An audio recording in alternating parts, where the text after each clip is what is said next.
नमस्कार, हस्तक्षेप न्यूज.in पे आपका स्वागत है। मैं जना सिंह। आज की खबरों में आज का मुद्दा हमारा साइबर क्राइम को लेकर है और हमारी गुड़गांवा जो है वो साइबर सिटी के नाम से गुड़गांवा को जाना जाता है। साइबर क्राइम को हम प्रशासन के साथ मिलकर कैसे इसके ऊपर रोकथाम लगाएं और लोगों को इसमें प्रताड़ित होने से कैसे रोक पाएं, इस बारे में हम योगेश कौशिक जी से बात करेंगे। सर्वप्रथम मैं हस्तक्षेप न्यूज चैनल का आभार प्रकट करता हूं कि उन्होंने आज के इस गंभीर मुद्दे पर बातचीत करने के लिए मुझे अपने स्टूडियो में आमंत्रित किया। अब राजेश जी, जैसा कि आपने प्रश्न किया साइबर क्राइम के बारे में, अब तक साइबर क्राइम वित्तीय क्राइम था जिसमें पैसे के लेन देन में हेरा फेरी के मामले आते थे, लेकिन अब साइबर क्राइम में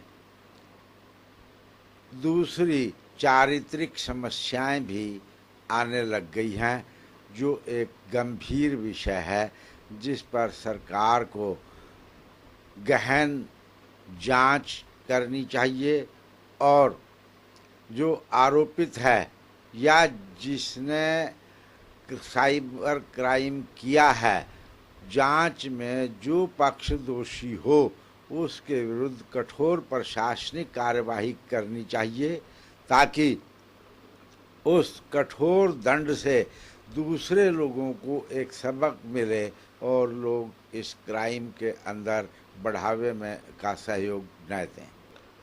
इसमें किसी भी क्राइम की घटना में जो पूरे एक समाज को आगे लाया जाता है, किसी भी बिरादरी का कोई भी व्यक्ति अच्छी या बुरी घटना कर सकता है, उसमें किसी समाज का क्या लेना देना होता है, इस विषय में आपसे बात करना। कोई भी समाज, वर्ग, संप्रदाय उसको एक आदमी से जोड़कर नहीं देखा जा सकता, क्योंकि किसी भी जाति में, किसी भी धर्म में, किसी भी वर्ग में सभी लोग अच्छे नहीं होते और सभी लोग बुरे नहीं होते।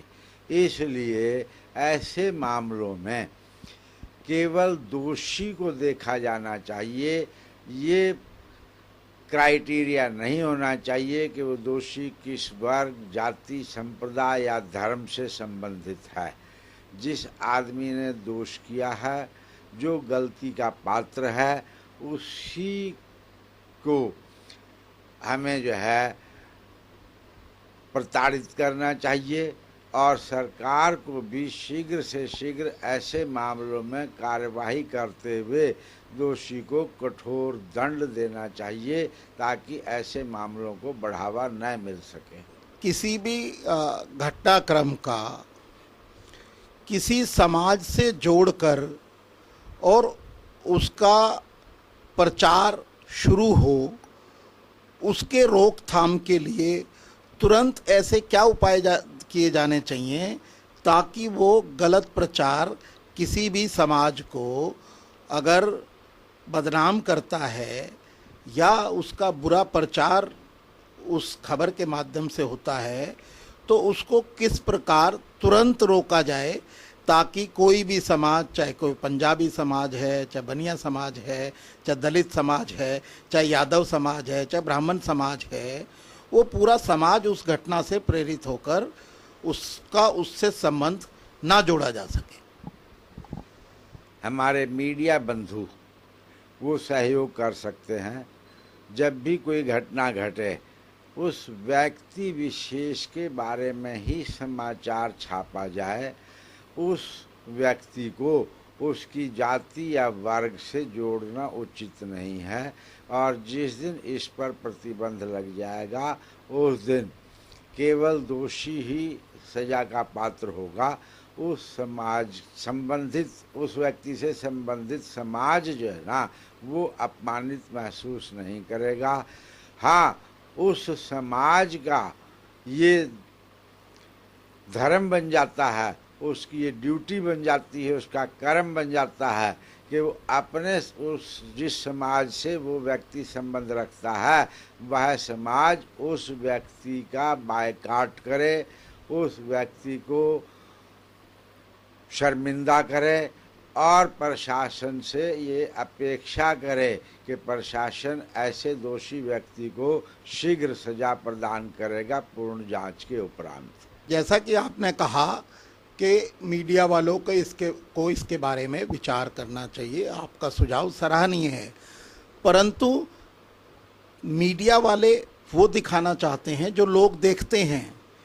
क्या लोगों का कोई कर्तव्य नहीं बनता कि वो आगे आके ऐसे घटनाक्रम, अगर कोई भी मीडिया वाला किसी भी एक व्यक्ति के दोष को समाज के ऊपर प्रदर्शित करने का प्रयास करता है, तो क्या समाज को आगे आकर उसको रोकने के लिए कोई प्रयास नहीं करना चाहिए? मैंने तो आपको पहले ही कहा है कि जिस समाज से ऐसा व्यक्ति संबंधित हो उस समाज को ऐसे व्यक्ति को उचित दंड अपने सामाजिक स्तर पर भी समाज से बहिष्कृत करके करना चाहिए। इसके साथ ही जितना समाज का दायित्व बनता है उससे अधिक दायित्व प्रशासन का बनता है कि प्रशासन ऐसे मामलों को दर्ज करके विशेष जांच दल द्वारा ऐसे मामलों की त्वरित जांच कराए और जांच उपरांत जो दोषी पाया जाए उसे कठोर से कठोर दंड दिया जाए ताकि बाकी लोग उस कृत्य को दोहराने से हतोत्साहित हो सकें। एक और भी है, आज जो गंभीर विषय है, जो ऑनलाइन कक्षाएं चल रही हैं उसमें माता पिता की मजबूरी हो गई है कि वो बच्चों को टेलीफोन, इंटरनेट के अन्य स्रोत उपलब्ध कराएं जिससे वो क्लास ज्वाइन कर सकें।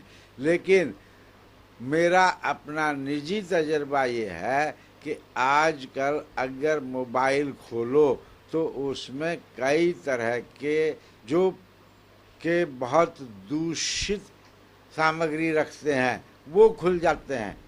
एक बच्चे को इतनी समझ नहीं होती कि ये कैसे आ गया, कहाँ से आ गया, लेकिन अगर वो दृश्यों को देखेगा तो उसके मानस पटल पे गहरा आघात पहुँचेगा और वो बच्चा जो है अगर सिंसियर ना हुआ थोड़ा ज़्यादा तो वो उस मामले में देखने से उसका अपना चरित्र भी बिगड़ सकता है। इसलिए ऐसे युग में ठीक है, आज की टेक्नोलॉजी के जहाँ फायदे हैं वहाँ नुकसान बहुत हैं, तो सरकार को टेक्नोलॉजी पे ये भी नियंत्रण करना चाहिए कि अनचाही घटनाएं स्क्रीन पर न हों। तो कहीं आपका इशारा जो मोबाइल फ़ोन के ऊपर गूगल में, यूट्यूब में या किसी भी उसमें अश्लील सामग्री उपलब्ध है उसको हटाए जाने की तरफ जो है आपका है, तो उसको हटाए जाने के लिए प्रशासन की तरफ से क्या उपाय होने चाहिए ताकि बच्चों के चरित्र पर इसका बुरा प्रभाव ना पड़े? इस तरह के जो साधन हैं यूट्यूब, गूगल वगैरह, उनको जैसे फिल्में सेंसर होने के बाद प्रदर्शित होती हैं उसी तरह से इन पर प्रदर्शित होने वाले कार्यक्रमों के लिए भी सरकार को कोई ऐसी एजेंसी नियुक्त करनी चाहिए जो पहले फिल्टर करे, उसको सेंसर करे और तभी जो है वो प्रदर्शित हो सकें। कौशिक जी, आप जो है इस गंभीर विषय को लेकर आपने अपना कीमती समय हस्तक्षेप टीवी न्यूज़ को दिया, इसके लिए हम आपका आभार प्रकट करते हैं। ऐसे ही सामाजिक समस्याओं को लेकर हम आगे भी समाज के प्रबुद्ध लोगों के रूबरू होते रहेंगे। धन्यवाद। हमारे आज तक से NU.in को सब्सक्राइब करना ना भूले। हम फिर मिलेंगे एक नई खबर और नए मुद्दे के साथ। तब तक के लिए नमस्कार।